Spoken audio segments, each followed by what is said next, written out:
Hi friends, good morning, good afternoon, good evening. Well, another video.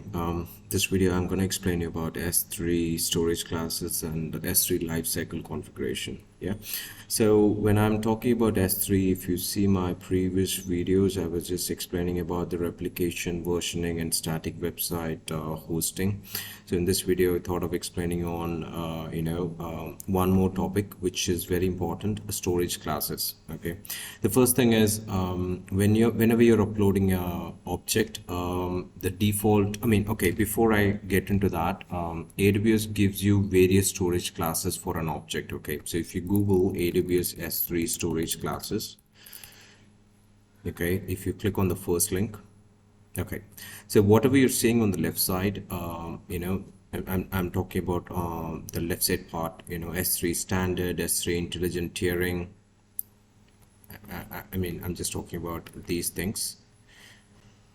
So these strings are various storage classes, or you can say storage types, given by Amazon S3 to reduce your cost, or to use this on various use cases or various business cases based on your scenarios. Yeah. So basically, whenever you're creating an object, default it would be in a S3 standard, and then if you want something specific to be chosen, then you have to choose a right storage classes. So this is the page where you can have a quick read through whenever you guys are free, and this has a lot of important information like what is S3 standard, why it has been used, and what is the durability of it, and what is the availability of it. Yeah. And then if you scroll down, what is S3 intelligent tiering and why it has been used, and if you scroll down, then infrequent access, and there is one zone infrequent access, then archive. Inside archive we have various options as well. Yeah. And if you scroll down to the bottom, you will see performance across the S3 storage classes, and there is a beautiful chart here. So here, if you see, we have S3 standard, intelligent tiering, S3 standard infrequent access, one zone, Glacier, instant retrieval, Glacier flexible retrieval, and these things we have. S3 Glacier deep archive is also there. So this chart will give you the metrics of what exactly the storage classes does. Say for example, the design for durability. So it says 11 nines you have on everything, and design for availability, here the S3 standard is 99.99, but intelligent tiering it's 99.9, and if you go further it says one zone 99.5, and other things we have 99.9, and likewise availability. And availability zone is nothing but if you're putting an object with the S3 standard storage class, then that object would be spanned across more than 3 availability zones. So that's what it says. But except S3 one zone, it has in only one availability zone. Okay. And also minimum capacity charge per object. So if you see here, you don't have any file size, but here if you want minimum 128 KB and goes by 40 KB, just scroll down, and here also minimum storage duration charge. So here you don't need to, there is no rule where you have to keep some objects for so many days. But if you move to the other storage class, you need to be there for 30 days. See, 30 days minimum you need it, and they will charge you for 30 days. And here also you need for 90 days minimum storage duration charge. Okay, whether you're storing it there or not for that day, but you need to give it for 90 days charge. And also retrieval charge, if you are going to try to get some object, for the first two it says NA, but for other things it says per GB retrieved. So there is a charge involved for that. Okay. So yeah, so these are all the things which you have to be aware of it. So have a quick read through on what exactly it is doing and what is the durability, what is the availability, so that you will get some confidence on it. Okay, now let's go back, and I'm just going to my AWS URL. Okay.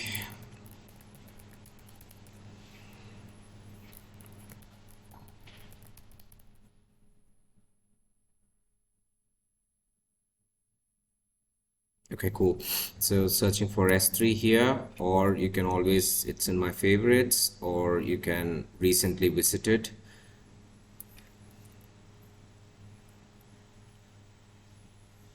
Okay, I'm gonna create a bucket. Storage classes, demo, Samir, bucket, something like this, and I'm gonna create an USC 1, North Virginia.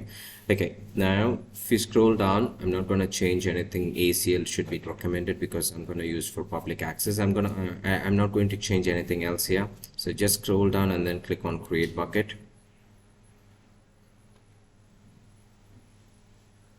Cool. So my bucket is created. Yeah, this is my bucket storage classes demo Samir.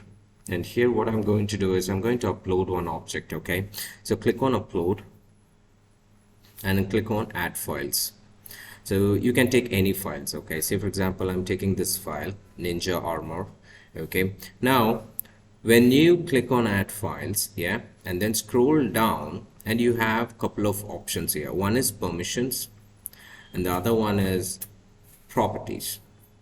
Okay, now when you click on permissions for this object, you will not be able to change anything because it just gives you, it just tells you that the bucket has the bucket owner enforced setting applied for object ownership. Use bucket policies to control access. Why we are getting this? Because if you go back to your object, you just leave this page, and then if you click on permissions here, then if you scroll down, see this ACL part, whenever we created an object, if you remember, we chose ACL as disabled and we chose a recommended one. So we opted for the S3 bucket policy. That's why the bucket policy edit option is enabled, wherein the ACL is disabled. So as I said, Amazon recommends the bucket ownership or resource ownership policies. They are not recommending the ACL part. Okay, ACL is a kind of predation, I mean a legacy kind of thing in the permission world. Yeah, so that's why whenever you're doing whenever you're uploading an object, you cannot give object permissions because we have disabled the ACL for that bucket when we created the bucket. Okay, so let me click on upload again and click on add files, and here I'm going to choose some image amg.jpg. If you scroll down, then as I said, you cannot play around with the buckets because I have enabled the bucket policy, so we can leave this. Now click on properties of this bucket. Now in the properties, the first one, what does it say? Storage class. Okay, now as I said, standard would be the default one. You can remember this chart. If you go to my previous tab and then if you scroll down to the bottom, you would see the same chart would come up here. Okay, so if you choose standard, which is default, you will see the reason for that. So designed for what? Standard storage class is designed for frequently accessed data. If you want to access any data frequently, okay, then you can use standard. Okay, and then what is the availability zone? It says it will be spanned across more than 3 availability zones. So data loss will be very, very, very minimum because it has a lot of durability. See the durability 99.999 percentage, and also the availability is 99.9. So just for the calculation, maybe one object would be get lost if for 10,000 years, something like that. Okay, so data loss is very, very, very, I would say null actually. Okay, so that is the standard part. And then if you scroll down, okay, let me try to minimize this. Yeah, so now if you scroll right, yes, you can see the minimum storage duration. You don't have anything, it's all NA. There is no fees for your retrieval of the object. Yeah, now if you choose other things, like we have intelligent tiering, standard infrequent access, one zone, Glacier instant retrieval, a lot of things are there. Now let's see one by one. For now, I'm just choosing standard and then scroll down. Okay, and then you hit upload. So when you upload, now this object which we have done, amd.jpg, is in standard one.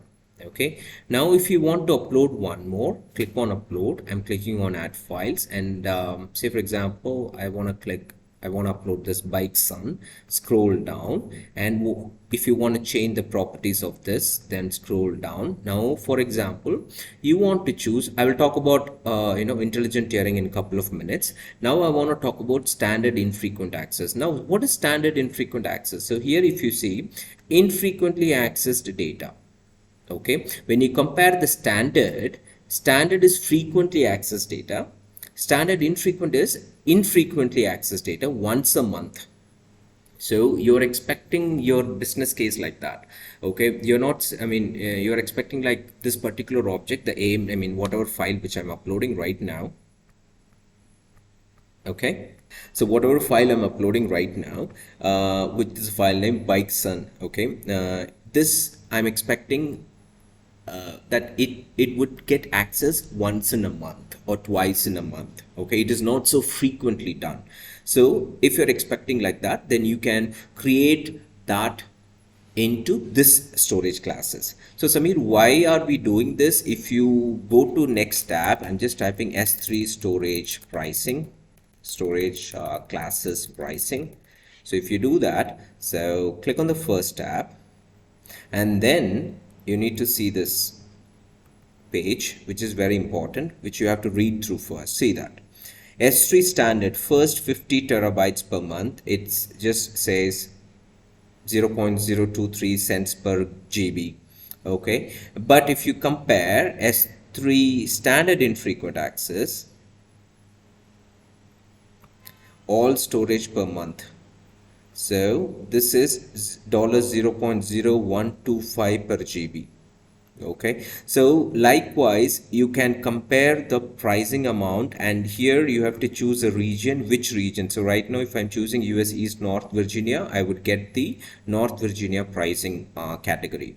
Okay, so likewise each and every storage classes, they will have all the pricing details. So here itself it says, see, S3 standard, why? General purpose storage for any type of data, typically used for frequently accessed data. So if somebody says, okay, my data should be accessed frequently every day, then you have to go for S3 standard, which is the default one, and this is the pricing details. Okay, if somebody says, okay, my data is being accessed once in a month, then you can go for S3 standard infrequent access, and it says for long lived but infrequently access that needs millisecond access, so you can go for this one. Okay, that's why we have infrequent access. Yeah, now say for example I want to choose something else. Say for example I want to choose one zone infrequent. So this one is standard infrequent access. Now let's go for the one zone infrequent access. What is one zone infrequent access? What is the difference between standard infrequent access and one zone infrequent? If you see the difference, availability zone is the difference. So availability zone in standard infrequent, your data would be stored more than 3 availability zones, but here it's only one zone. So the data of, losing data is a risk. In case if you feel like, okay, even if you lose that particular object which is not important, then you can store those objects into one zone infrequent access. Okay, so and here it says, see, infrequently accessed data once a month stored in single availability zone with millisecond access. So that's what it says. So even if you go for pricing here, it will tell you, see this S3 one zone infrequent access. Okay, all storage per month. Now if you compare these two things, just compare these two things. Okay, so this one it's $0.0125 per gig, but this one is $0.01 per gig. Okay, so again it is getting lesser. Okay, cool. Now let's go to the another one. Okay, say for example, so Sami, what is the next one? So next one is Glacier instance retrieval. So what is the definition? Why it is designed for? It is designed for long-lived archive data accessed once a quarter with instant retrieval in milliseconds. Okay, so if you want to save some data for very long time, okay, then you can go for Glacier, but okay, but if you want the retrieval should be very fast. Okay, as soon as if somebody is requesting some object, it should come up immediately, then you can go for this. Again, this is spanned on more than 3 AZs, and then scroll down, scroll right. Then again for retrieval, yes, there is a fees as well. Okay, only for the first two you don't have any retrieval fees. Okay, but for rest of the things you have retrieval fees. You have to keep that in mind. So now Glacier instance retrieval, come back to your pricing. S3 Glacier instant retrieval, see this, for long-lived archive data access once a quarter with instance retrieval in milliseconds. So this is the fees for that. Okay, now the next one is, let's go back to S3. Now, what is the next one? Glacier flexible retrieval. Formerly, we call it as a Glacier. Okay, so this one again, long-lived archive data accessed once a year. So the previous one is once a quarter, which is Glacier instance retrieval. Remember that keyword, Glacier instance retrieval is once a quarter. And this one, Glacier flexible retrieval, formerly we called it as a Glacier. That one is again same thing, but it is a once a year with the retrieval of minutes to hours. See the difference here. Retrieval is milliseconds, but here its retrieval is minutes to hours. Okay, and then if you scroll right, again it's the same configuration. Okay, per GB fees apply. So if you see the price here, what is the price? See the price, $0.0036 per GB. Okay, so there is a difference here. Now the last is Glacier deep archive. Again, in Glacier itself, don't get confused, we have three kinds of Glacier. Okay, so one is instant retrieval, one is flexible retrieval, and the other one is a deep archive. Just see the deep archive. Long-lived archive data access less than once a year with retrieval of hours. Okay, here retrieval in milliseconds, here retrieval in minutes to hours, and here only retrieval of hours. Okay, and minimum storage duration should be 180 days, and on the top it is 90 days, and this one is 90 days. Okay, now right. Okay, now see this S3, same thing. So here it says once or twice in a year and can be restored within 12 hours. So the retrieval time is 12 hours. Okay, within 12 hours. Now this is a price for this. So this is the S3 pricing category. Okay, now whichever you choose in, it will go for that would go and apply to the particular object. Now we have to talk about two more things: the reduced redundancy, which is a legacy one. Okay, which most of which was there, soon they will be removing it, and here it says non-critical frequently accessed data with milliseconds access not recommended, as S3 standard is more effective. So Amazon itself says that go for S3 standard, don't use this one. This was there before a couple of years back, soon they will be removing it. Okay, so let's not talk about this. Let's go to the another one called intelligent tiering. Okay, now what now you decided, Samir, we are not sure what my data is. Okay, say for example, you have an object called bike.jpg here. Say for example, you have an object called bike.jpg.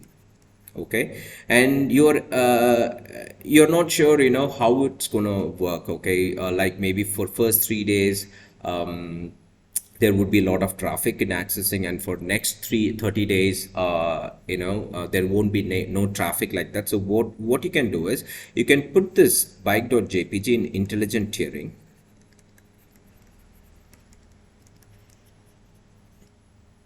Sorry for my handwriting.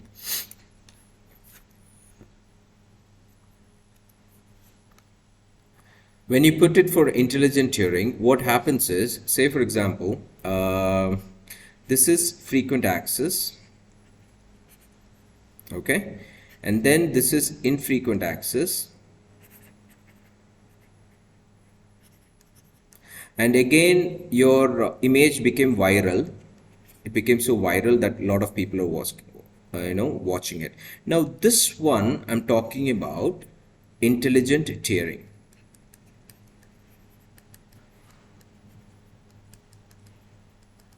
So when you choose intelligent tiering, what intelligent tiering does is it will keep on monitoring, okay, how many people have accessed bike.jpg. If a lot of requests coming, so it will put it into the frequent access. It will put it in the standard one. And if no one is accessing for some days, then it will automatically move to the infrequent access. After that, again, it became viral. A lot of people are accessing. Then again, it will move to the standard. So likewise, it will keep on moving from one storage class to another storage class. You don't need a manual intervention of moving it. So intelligent tiering does that job for you. Okay, but again, that that comes with the cost. Okay, so if you see this this one, and then if you type intelligent tiering, yeah, see this intelligent tiering, optional asynchronous. Okay, here automatic cost savings of with unknown or changing. You don't know how your access going to be, then you can go for this. Okay, so that's all about the storage classes. Just have a good read on this document, object storage classes, and pricing details, which will give you more idea on this. Now, say for example, if I'm choosing intelligent tiering, for example, here, and then scroll, just hit on upload. Okay, so this will get uploaded. So that's it. Now see this on the right side, you can see what is the storage classes. I can use it. Okay, now if you want to edit this intelligent tiering and if you want to go back to something, yes, that is also possible. Just click on that and then scroll down. So there is something called storage classes here. Yeah, and then if you click on edit, so you can move it to different storage classes again. Yeah, that is also possible, guys. Okay, I think that's all for it today, but make sure that my suggestion is go through this document and go through this document for good understanding, and then you can play around. And if someone is asking you what is S3 standard, what is intelligent tiering, what is infrequent access, what is one zone infrequent access, Glacier instance retrieval, Glacier flexible retrieval, Glacier deep archive, you should know all these concepts. Yeah, so that's all it for today, guys. Thank you.